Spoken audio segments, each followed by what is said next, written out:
انسانیت او انساني انکشاف چې دی هغه له یو لوی ګواښ سره چې دی مخامخ دی، که هغه په ایران کې دی، که هغه په پاکستان کې دی، که هغه او نومونه چې دی باید زه واخلم چې لکه په سیاسي د دین دی یا د مقدس متن د تر نوم لاندې لکه د هغوی هغه شاخې چې تاسو باید وپېژنئ، لکه فار اگزامپل هغه بوکو حرم، داعش، اخوان المسلمین، جمعیت اصلاح، د دې نه علاوه چې دی د نور داسې سیاسي د متن د مقدس متن چې دغه پوهنتونونه دلته دوی کوم جوړ کړي دي، کومې چاپخانې چې دوی لري، کوم اخبارونه چې دوی لري، دغه تر ټولو غټ د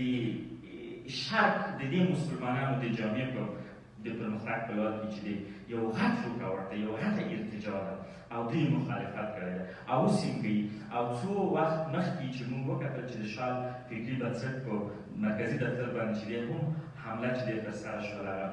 هغه چې دی له منځه ولاړ، خو له ښه مرغه بېرته چې دی هغه ورغولی شوله او دغه دی دلته ځوانان لګیا دي کار کوي. دا ځکه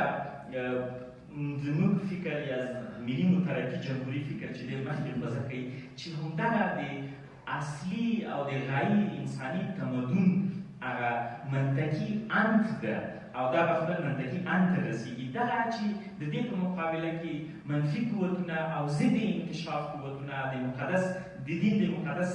متن له لاندې چې دی کارونه کوي او سیاسي پروژې پرمخ وړي، که هغه په منځني ختیځ کې دي، که هغه په جنوبي اسیا کې دي، که هغه په منځني اسیا کې دي، هغه 100% په 21مه پېړۍ کې چې د شکست خوري. هېڅ دوی انساني ژوند ته د ښېګړې لپاره کومه داسې پروژه نه لري چې دوی دې کامیاب شي. نو ځکه زه ډېر زیات خوشحاله یم چې موږ ډېره محافظهکاري ونه کړو، ډېره داسې محافظهکاري ونه کړو چې موږ دغه ملي متحرکي جمهوري خوځښت چې دی دا د فرهنګي شکل لاندې چې دی وساتو او هغه وکړو، بلکې ډېر په وضاحت سره، ډېر په جرأت سره او ډېر په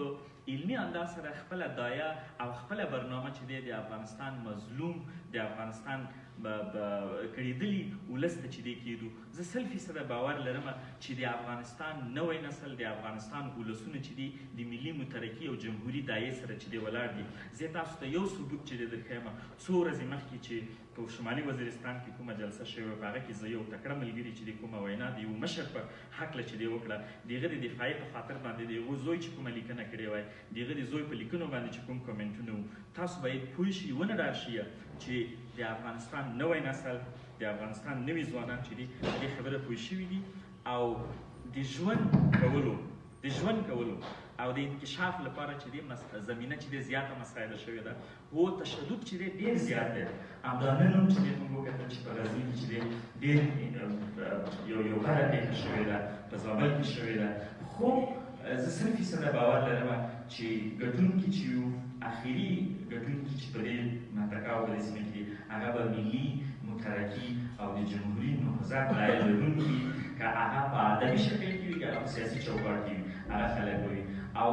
زه یو غوښتنه بل هم کوم دغه روشنفکره ځوانانو باندې، دوی باید په ملي مترقي سیاسي چوکاټونو کې ځانونه منسجم کړي. که هر څومره هغه ملي مترقي سیاسي چوکاټونه چې دی وروسته پاتې وي، په هغه کې اپورچونیزم وي، په هغه کې پراګندګي وي، خو بیا هم چې دی باید موږ زیات په ملي مترقي سیاسي چوکاټونو کې ځانونه منظم کړو، ځکه چې